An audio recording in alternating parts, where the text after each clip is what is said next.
Decorreu este sábado, no auditório da Fundação Bissaia Barreto, em Coimbra, o 20º Congresso Nacional de Medicina e o 11º Congresso Nacional do Médico Interno.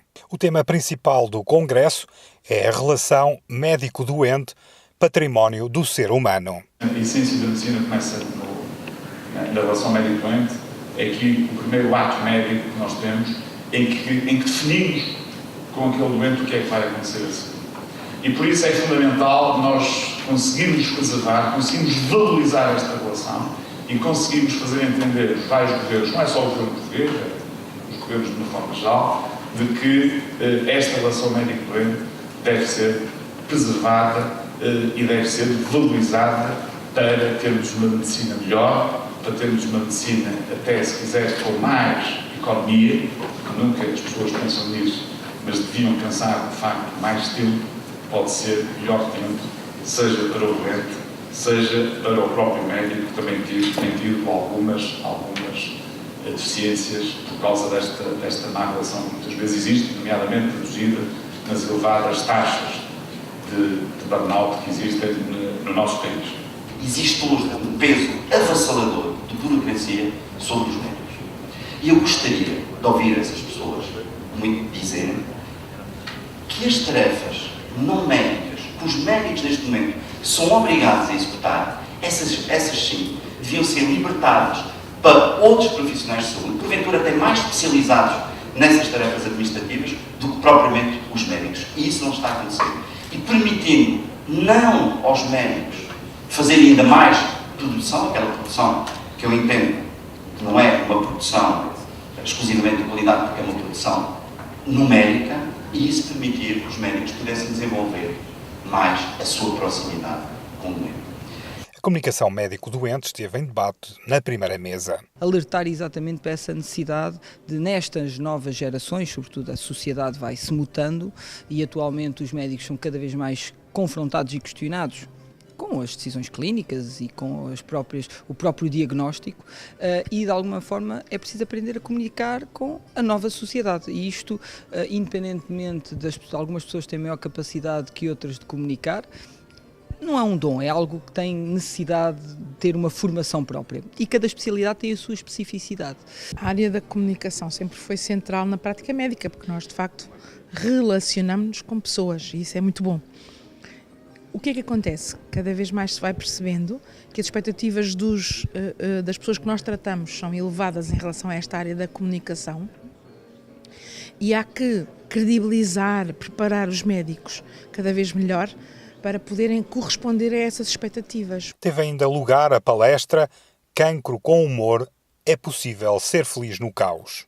Em primeiro lugar porque eu sou sobrevivente do cancro e sempre tive o humor como uma das minhas grandes ferramentas e de facto percebi que é fundamental nós termos humor, otimismo para conseguirmos superar.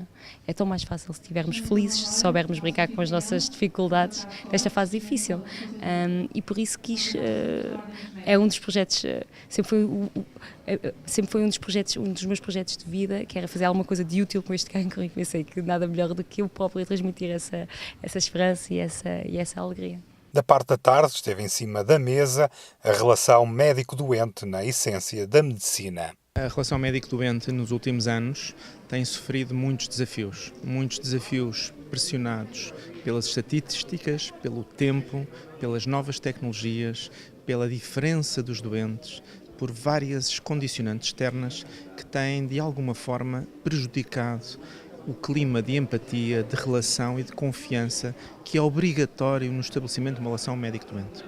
E por isso a discussão dos princípios e da necessidade de preservar para um bom diagnóstico, bom tratamento e bom seguimento de todos os doentes, na melhoria da sua saúde, dos perigos e desafios que estas novas realidades têm tido para a relação médico-doente, foram centrais neste congresso. Pois eu acho que a cultura da humanização deixou de ser falada. É evidente que muita gente a pratica, mas como grande orientação macro, não tenho ouvido que ela seja abordada com muita frequência. É fundamental, porque é uma questão de cultura, a maneira como nós nos relacionamos com os outros E na saúde isso é essencial porque uma pessoa doente é especialmente vulnerável. E depende, como é evidente, do tipo e da natureza da doença, mas há muitas situações em que as pessoas ficam completamente bloqueadas com o anúncio da doença que têm, do diagnóstico que lhes é feito, e portanto mais uma razão para que nós tenhamos essa preocupação de centrar realmente todo o trabalho das instituições virado para o doente e no sentido de lhe facilitar a vida. Eu acho que é um tema que nós não podemos esquecer. Há aspectos positivos, na pré-graduação, que eu conheço melhor, tem havido uma preocupação com os jovens alunos nos primeiros anos da faculdade, de os treinar nestas matérias e, como eu tive a ocasião de dizer, de os colocar na situação do doente através do role-playing. Penso que é um caminho importante. Na prática dos médicos, por diversas razões, a pressa, a burocracia, as novas tecnologias, esse tema tem sido um pouco esquecido e precisamos de reavivar, porque é muitíssimo tranquilizador para os nossos doentes saber que os médicos estão preocupados com a relação. A candidatura a Património Imaterial da Humanidade da relação médico-doente teve a participação de 2 médicos espanhóis. En un momento determinado y después de 38 siglos de venir haciendo esta relación, estamos encontrando que en estos últimos 50 años la relación médico-paciente está siendo amenazada por toda una serie de influencias, tanto políticas como económicas, como científicas, etcétera, etcétera. Y por tanto era necesario el dar un paso adelante a la hora de consensuar con el resto de los médicos del mundo una candidatura para este reconocimiento. Ao final do dia, realizou-se a cerimónia de entrega das medalhas de mérito da Ordem dos Médicos.